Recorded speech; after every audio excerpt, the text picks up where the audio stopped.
आह्वान करती जिते से आह्वान करती किसी विषय आमको आह्वान करती प्रथमतः से मातार उदर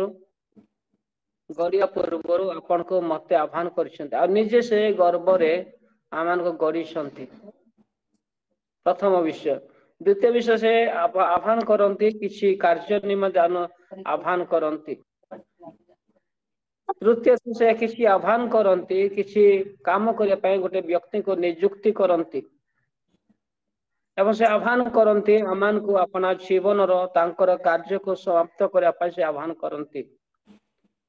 मोर प्रिय प्रभु सेवक वृंद ने आम देखु जिरिमिया 23 पर्व 38 पद लिखा है परमेश्वर वाक्य अग्नि शिखा सदृश परमेश्वर वाक्य हाथोड़ी सदृश आ परमेश्वर वाक्य को जदि प्रभात समय ध्यान करूँ तेरे परमेश्वर वाक्य आज मत मान कौन प्रकाश करुच्ची ताहा आमे जानिबा एवं ज्ञात हेबा आवश्यक मैं अल्प समय आप सम्मुख रखा चाहे ए अनुताप प्रभु आमको आह्वान करिसेंती तेबे जड़े मनुष्य पापी मनुष्य कि प्रकार प्रभु निकट आसी अपना हृदय सहित से अनुताप सहित प्रभु जो आह्वान करुसेंती निज पुत्र कन्या हेबा तांकर गौरव निमंते प्रभु तांको आह्वान करुछंती तेबे ए आह्वान एक गुरुत्वपूर्ण विषय तेणु प्रथम विषय मुझे आपको कहवा चाहे जिरिमिया पुस्तक 4 पर्वर 1 पद आपण मध्य जदि कौन व्यक्ति बाइबल मध्य रही तेबे आपण मो सहित सामिल हुंतु मुझे गोटे कथा कहवा चाहे जिरिमिया पुस्तक 4 पर्वर 1 पद ये लिखा जाए सदा प्रभु कहती हाँ हे इस्राएल जेबे तुम्हे फेरिबो तेबे आम निकट को तुम्हे फेरी आसीबो आउ जेबे तुम्हे आम दृष्टि तुम्हार घृणयोग्य विषय सब दूर करबो तेबे तुम्हे स्थानांतरित नहेबो ए वाक्य पठन श्रवण द्वारा प्रभु आशीर्वाद करंतु आसो आम प्रार्थना करिबा स्वर्गीय पिता आम तुमको धन्यवाद प्रशंसा गौरव करुछु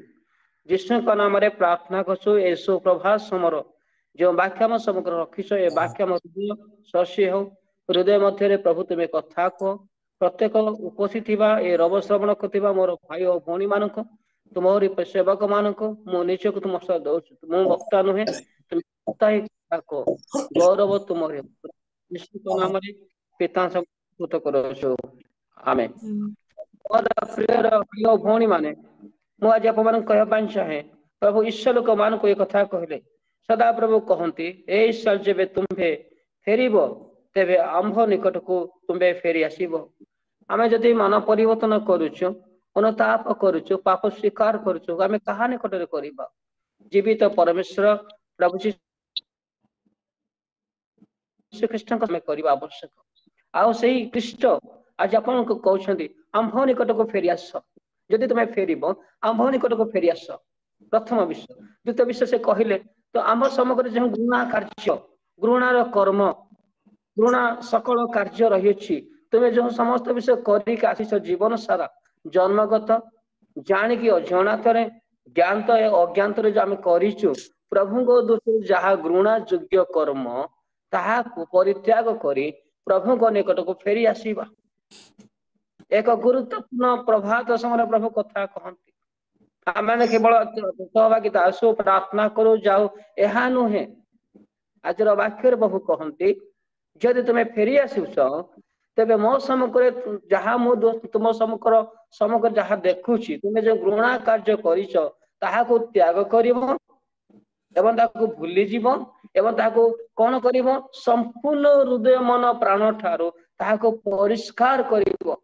आ कहि निष्पत्ति नेब केबे मध्य एही काम आ करिबि नाही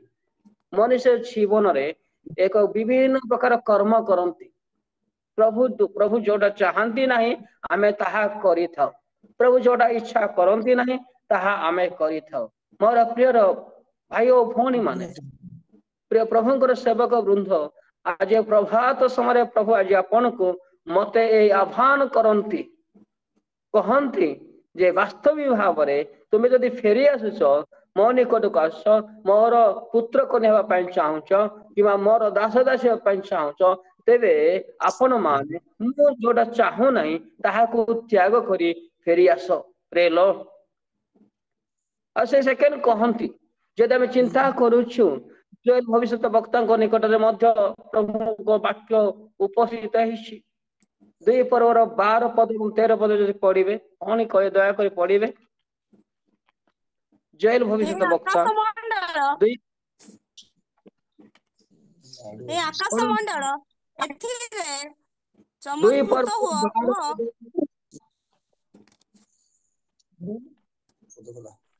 12 ଓ ଜୋଏଲ ଭବିଷ୍ୟତ ବକ୍ତା 2 ପର୍ବର 12 ପଦ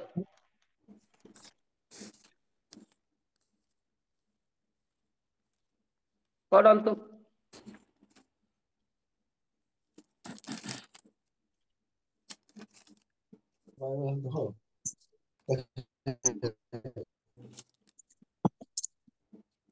ଜୋଏଲ ଭବିଷ୍ୟତ ବକ୍ତା କ ପୁସ୍ତକ 2 ପର୍ବର 12 ପଦ 13 ପଦ 12 ଆଉ 13। ତଥାପି ସଦାପ୍ରଭୁ କହନ୍ତି ଓ ରୋଦନ ଓ ବିଳାପ କରି ଆପଣ ମାନଙ୍କର ସର୍ବାନ୍ତକରଣ ସହିତ ଆମ୍ଭ ନିକଟକୁ ଫେରି ଆସ। 13 ପୁଣି ଆପଣ ଆପଣା ବସ୍ତ୍ର ନ ଚିରି ଓ ସଦାପ୍ରଭୁ ଆପଣ ମାନଙ୍କର ପରମେଶ୍ୱରଙ୍କ ନିକଟକୁ ଫେରି ଆସ, କାରଣ ସେ କୃପାମୟ ଓ ସ୍ନେହଶୀଳ, କ୍ରୋଧରେ ଧୀର ଓ ଦୟାରେ ପରିପୂର୍ଣ୍ଣ, ଆଉ ସେ ଅମଙ୍ଗଳ କରିବା ବିଷୟରେ କ୍ଷାନ୍ତ ହୁଅନ୍ତି। Praise the Lord. Praise the ଏଇଠି ଗୋଟେ Lord. ଆମେ ଜୋଏଲ ଭବିଷ୍ୟତ ବକ୍ତାଙ୍କ ପୁସ୍ତକରେ ଭବିଷ୍ୟତ ବକ୍ତାଙ୍କ ମଧ୍ୟରେ ଇସ୍ରାଏଲ ଲୋକମାନଙ୍କ ନିକଟରେ ପରମେଶ୍ୱରଙ୍କ ବାକ୍ୟ ଜୋଏଲ ଭବିଷ୍ୟତ ବକ୍ତାଙ୍କ ମଧ୍ୟରେ ପ୍ରକାଶ ହେଇଛି। ସେ କହୁଛନ୍ତି ଯେତେବେଳେ ତୁମେ ଫେରି ଆସୁଛ, ହେ ଇସ୍ରାଏଲ, ହେ ମୋର ପୁଅ ଝିଅ ମାନେ, ଯେତେବେଳେ ତୁମେ ଫେରି ଆସୁଛ ତାହେଲେ ତମେ କଣ କରିବ? ଉପବାସ ରୋଦନ ସହିତ ପ୍ରାର୍ଥନା କରିକି ଆମ୍ଭ ନିକଟକୁ ଫେରି ଆସ କହୁଛନ୍ତି। ଦ୍ୱିତୀୟ ବିଷୟ କହିଲେ ସେ ଆମକୁ କଣ କି ପ୍ରକାର ଫେରିବା ଆବଶ୍ୟକ? ଆମମାନେ ହୃଦୟ ନ ଚିରି କଣ ଚିରିବା? ଏଇଟା ବସ୍ତ୍ର ଚିରିବା ଲେଖାଯାଇଛି। 13 ପଦ ଟିକେ ପଢିଦେବେ ଭାଇ। ପୁଣି ଆପଣା ଆପଣା ବସ୍ତ୍ର ନଚିରି ଅନ୍ତକରଣ ଚିର। ଆପଣ ବସ୍ତ୍ର ନ ଚିରି, ଶୁଣ ଧୀରେ ଧୀରେ। ପୁଣି ଆପଣ ଆପଣା ବସ୍ତ୍ର ନ ଚିରି କଣ କର? ସଦାପ୍ରଭୁ ପଢନ୍ତୁ ଅନ୍ତକରଣ ଚିର। ମାନେ ଆପଣ ପିନ୍ଧିଥିବା ବସ୍ତ୍ର ନ ଚିରି କଣ କରିବ? ଆପଣ ଅନ୍ତକରଣକୁ ଚିରି ଦିଅ। ଦାଟ ମିନ୍ସ ଆଜି ଆପଣ ମୁଁ ଏ ପ୍ରଭାତ ସମୟରେ ପରମେଶ୍ୱରଙ୍କ ବାକ୍ୟ ପ୍ରକାଶ କରୁଛି, ଆମେ କି ପ୍ରକାର ଅନ୍ତକରଣକୁ ଚିରିବା। ଏହା ଏକ ଜଟିଳ ଶବ୍ଦ। ପ୍ରଭୁ ଆଜି ଆପଣଙ୍କୁ ମତେ ଏ ପ୍ରକାର କଥା କହନ୍ତି ଯେ ଆମେ କି ପ୍ରକାର ପରମେଶ୍ୱରଙ୍କ ବାକ୍ୟ ଦ୍ଵାରା ଆଜି ଆମେ ପରମେଶ୍ୱରଙ୍କ ସମ୍ମୁଖକୁ ଆମେ ଆସିବା। ପ୍ରଭୁ ଆଜି ଏ ଜୋଏଲ ଭବିଷ୍ୟତ ବକ୍ତାଙ୍କ ଦ୍ଵାରା କଥା କହନ୍ତି ଯେ ତୁମେ ଆପଣା ଅନ୍ତଃକରଣକୁ ଚିର, ଆପଣା ହୃଦୟ ଚିର। ଆଜି ଆମେ ଫେରିବା, ଏ ଚିରିବା ଅର୍ଥ ହଉଛି, ଏହା ପ୍ରଭୁ ଗୋଟେ କଥା କହନ୍ତି, କଠିନ ମନା ପ୍ରଭୁ କେବେ ମଧ୍ୟ ଗ୍ରହଣ କରନ୍ତି ନାହିଁ। ଆମେ ଚର୍ଚ୍ଚକୁ ଯାଇଥାଉ, ଉପାସନା କରିଥାଉ, ବାଇବଲ ପଢିଥାଉ, ମାତ୍ର ମନୋଯୋଗୀ ହେଇନଥାଉ ଏବଂ ପରମେଶ୍ୱରଙ୍କ ବାକ୍ୟ ପ୍ରତି ଆମେ ଅନୁଧ୍ୟାନ କରିନଥାଉ, ବାକ୍ୟକୁ ସମ୍ମାନିତ କରିନଥାଉ। ଆମେ ବେଳେ ବେଳେ ବାକ୍ୟ ଚାଲୁଥିବ, ପ୍ରଚାର ଚାଲୁଥିବ, ଆମେ ଚର୍ଚ୍ଚରେ ମଧ୍ୟ ଉଠିକି ଯାଉଥିବା, ବସୁ ନଥିବା, ବାକ୍ୟ ଶୁଣୁ ନଥିବା, ପ୍ରଭୁଙ୍କ ପ୍ରତି ଆମେ ମନୋଯୋଗୀ ହେଇନଥିବା। ଏଇ ପ୍ରଭାତ ପରମେଶ୍ୱରଙ୍କ ବାକ୍ୟ ଆପଣଙ୍କ ମତେ କହୁଛି, ଏହା ପ୍ରକାଶ କରୁଛି ଯେ ଆଜି ଆପଣ ଆପଣା ବସ୍ତ୍ର ନ ଚିରି ଆପଣା ଅନ୍ତଃକରଣ ବା ହୃଦୟକୁ ଚିର, ଆମ୍ଭ ନିକଟକୁ ଫେରି ଆସ। ଏହା ପରମେଶ୍ୱରଙ୍କର ଆଜି ଆହ୍ୱାନ। ଆମେ କି ପ୍ରକାର ସେବା ଉପାସନା କରୁ ପ୍ରଭାତ ସମୟରେ, ପ୍ରତିଦିନ ପ୍ରତି ମୁହୂର୍ତ୍ତରେ ପରମେଶ୍ୱରଙ୍କ ସମ୍ମୁଖବର୍ତ୍ତୀ ହେବା ପାଇଁ ପ୍ରଭୁ ଆମମାନଙ୍କୁ ଆଜି କଥା କହନ୍ତି ଯେ ତୁମେ ମାନେ ନିଜର ପିନ୍ଧିଥିବା ବସ୍ତ୍ର ନ ଚିରି ହୃଦୟକୁ ଚିରି ଅନ୍ତଃକରଣ ଚିରିକି ନିକଟକୁ ନେଇକି ଆସ। ଆମ୍ଭ ନିକଟକୁ ଆସ, ଅନ୍ତଃକରଣ ଚିର, ହୃଦୟ ଭଗ୍ନ କର, ଆମ୍ଭ ନିକଟକୁ ଆସ, ଫେରି ଆସ। ଆୟବ ଗୋଟେ କଥା କହିଲେ, ସେ ଯେତେବେଳେ ସମ୍ବାଦ ଶୁଣିଲେ ତାଙ୍କ ଗୃହ ମଧ୍ୟରେ 10ଟି पुत्र कन्या माने एका दिन रे मरी गले दूत संवाद नहीं कि गई पहुंचिले से कहले से भूमिष्ठ प्रणाम करी कहले उठिकी कहले से अपना वस्त्र पिंधित वस्त्र चिरिले से कहले मु उलग्न ही जन्म ही उलग्न ही फेरिबी आ प्रभु देइथिले प्रभु नेले तांकर गोटे माध्यम भिन्न थिला किंतु एही जो शब्द जोएल भविष्य वक्ता ईश्वर को मान को एक कथा कहंती जे प्रभात समय आज आपन को मते कहउछंती आमे के प्रकार अंतकण को चिरिबा ए जो कठिन मना रही छे कठिन हृदय रही छे घृणार मनोभाव हिंसार मनोभाव क्रोधर मनोभाव दयार मनोभाव नहीं एटे जेते आमे अंतकण चिरी आसुछु सेकेंड विषय लिखा जाए से कृपामय से दयामय हालेलुया हालेलुया से महान परमेश्वर टंते अच्छे आह्वान करते आम्भे तुम निमंते दयालु प्रेमिक परमेश्वर आम्भे सिंहासन आम्भे कृपामय मात्र तुम्हें अपना अंतकण को कौन कर कोमल कर एक सरल हृदय कर दयार हृदय कर अन्य प्रति जो घृणा मनोभाव हिंसा रही ताहाकु परित्याग करी हम भवन निकट को फेरी आस यह परमेश्वर राज्य आह्वान आज से आपन को मत आह्वान करती से मंडली को आह्वान करती ए देशवासी को से आह्वान करती आज ये आह्वान शब्द एक भिन्न टे आज अपन को हृदय को आज आह्वान करती अपन को मन प्राण आत्मा शरीर को से आह्वान करती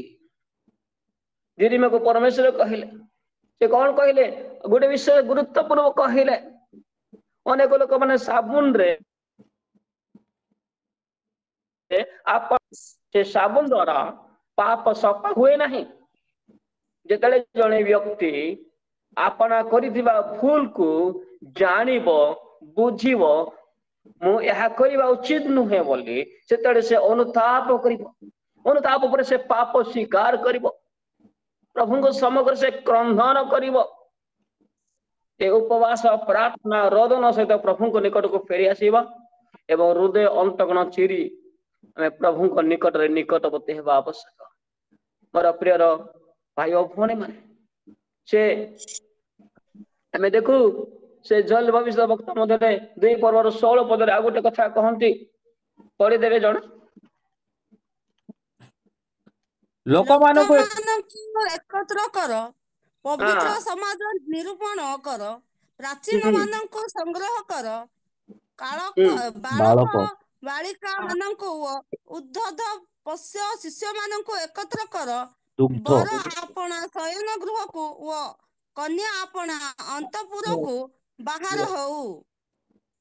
प्रेज द लॉर्ड एटे माने आगोटे सुबार जाउची जेता हमें समागम तंभोने गोटे आसुछु सहभागिता का आसुछु प्रभु को गृह को आसुछु ए प्रकार आह्वान करो कहा को मध्य छाड़ो नहीं ये गोटे शब्द में पाउछु मोर प्रिय बापा माँ भाई और भौणी माने ए शब्द शुणुथिबा प्रत्येक ए प्रभात समर्थित समस्त को आह्वान डाकर आसुची आमे जेतडे सहभागिता जाउ चर्च जाउ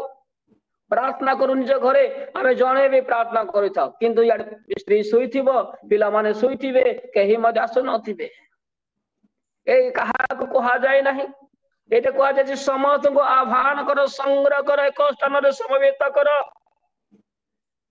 समस्त को डाको ए शब्द आज आपन को मते कहा जाउछि आमे जेतले चर्च जाई था स्त्री गले पुरुष जाई न थांती पुरुष गले स्त्री जाई न थांती स्त्री पुरुष गले पिला माने जाई न थांती सहभागिता जेतले आमे जाओ प्रभु को उपासना करको जाओ ए लिखा जाए बालक बालिका मान को मध्य रे पुओ झियो मान को आह्वान करबा दरकार संगरे नेबा दरकार बापा मान को संगरे नेबा दरकार जो नूतन भाव जो माने विवाह करसंती से मान को शଯ୍या परित्याग करी से मान को आह्वान करबा दरकार दुग्ध पान करुवा शिशु माने अर्थात जो माने सान सान शिशु मान को जन्म कर माँ माने भौणी माने से माने आज मु आसी पारिबे ने कारण मो पिल्ला कांदुची नाई पिल्ला कांदले कांदु मात्र ताहांको सहभागिता नेवा प्रभु को सम्मुख रहिबा आवश्यक एक ए प्रकार आह्वान आज अपन को मते ईश्वर मान को सम्मुख रे वाक्य जल भविष्य वक्ता द्वारा प्रकाशित होइछि आज आमान को ए नूतन वर्ष आम माने पदार्पण करिया पूर्व परमेश्वर आज आपन को मत सपरिवार को आह्वान करती जड़े व्यक्तिगत इंडिविजुअल से आह्वान करने सहित सपरिवार को आज ये जगह आह्वान करती मोर प्रिय भाई और भौणी माने गीत संगीता वक्त दाऊद राजा लिखती 34 पर्व 18 पद यही जदि दयाक जड़े अच्छा पढ़े गीत संगीता 34 18 पद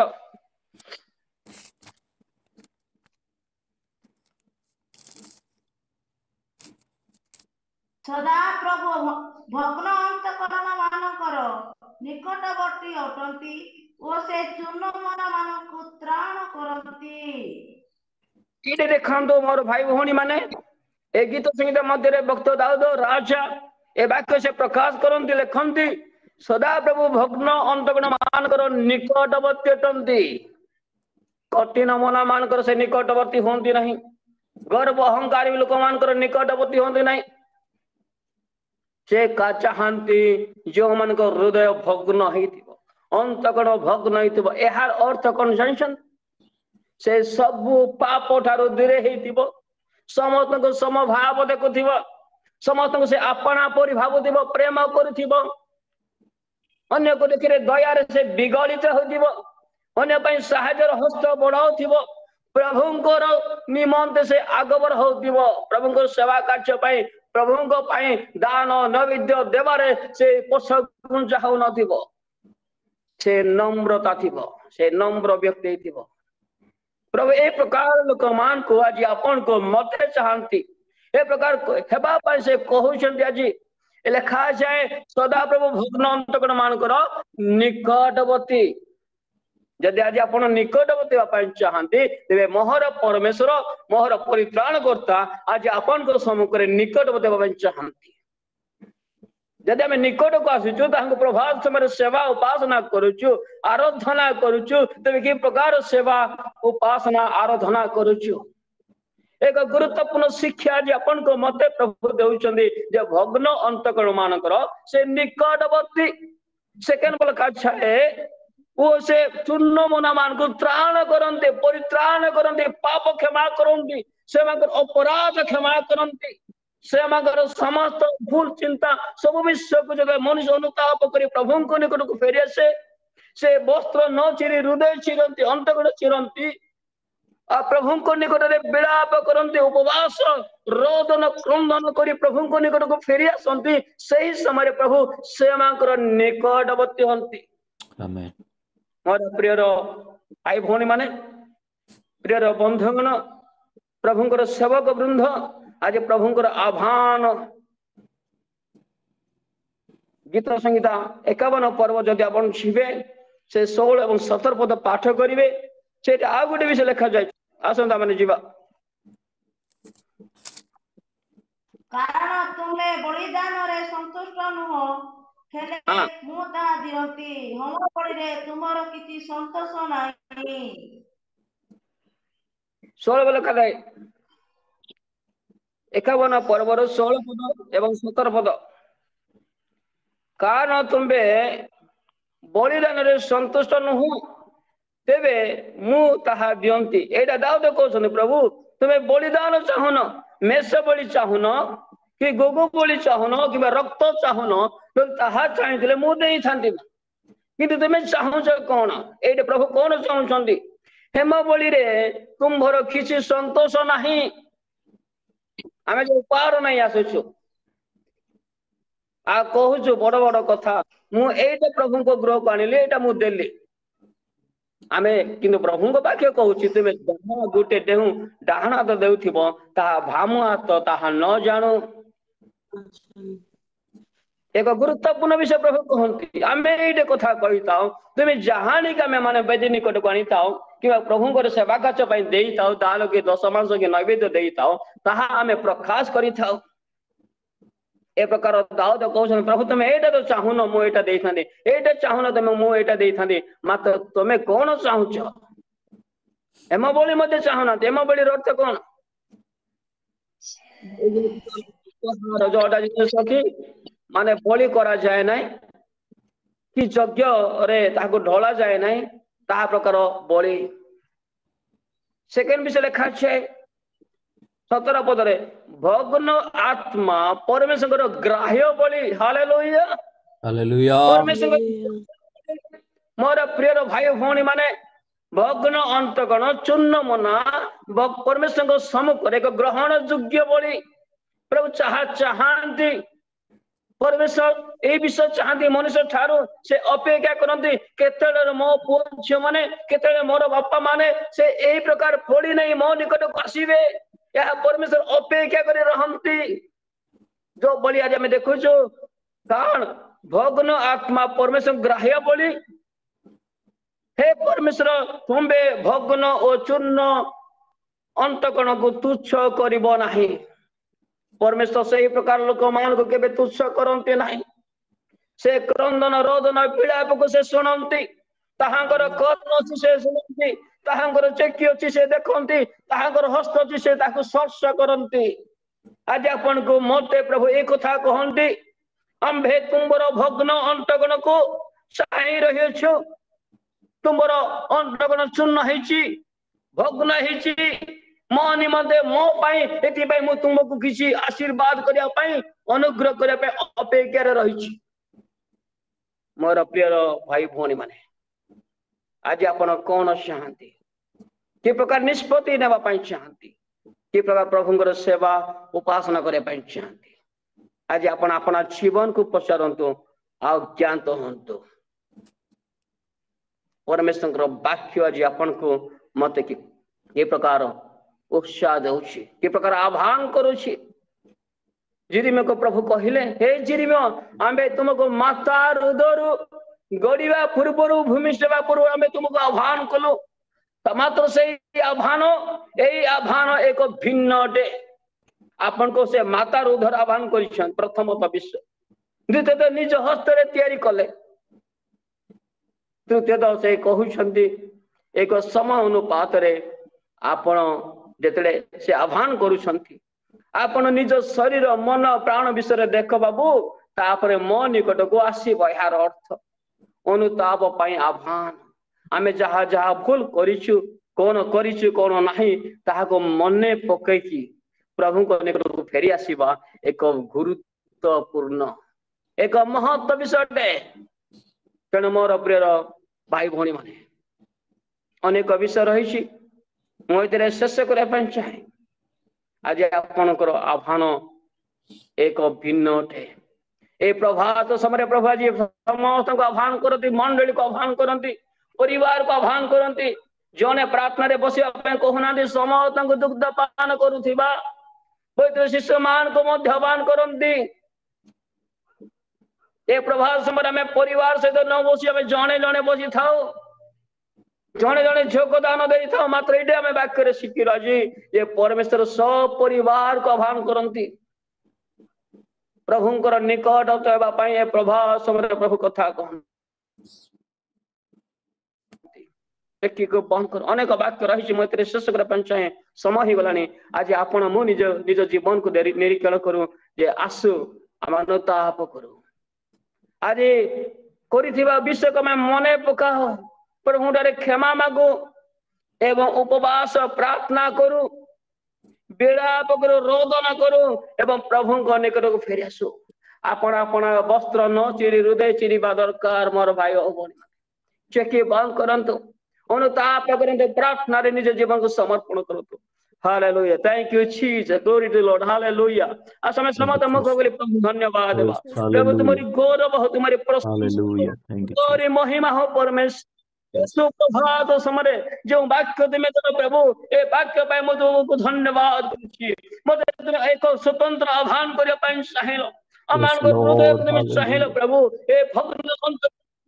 चाहिलो प्रभु मु किछि नहे तुम सम्मुख रे मु तुम दास सेवा पाई मते अयोग्य परमेश्वर तथापि तुम आज तुम मते आह्वान कलो परमेश्वर तुम धन्यवाद करूची ओ प्रभु ए प्रे टावर पाई तुमको धन्यवाद करूची ओ तुम दास मदन पाई धन्यवाद होची तांकर समगति मान को पाई धन्यवाद होची ई समस्त मध्य रे जेते जणा जी प्रार्थना रे सम्मुख रे रही छथि से समस्त को पाई धन्यवाद करूची प्रत्येक अंक निमंत प्रार्थना करूची नाम रे प्रत्येक को पर आशीर्वाद प्रभु प्रत्येक में सर्च करा यीशु का नाम रे गौरव महिमा संभ्रम तुमरे हो ए प्रभा समर प्रत्येक वाक्य को मु निज को तुम ठार समर्पण प्रभु ये वाक्य आरंभ कलो पालन आरंभ कलो शेष कलो धन्यवाद प्रार्थना यीशु नाम रे पिता स्वीकृत करूछु आमेन।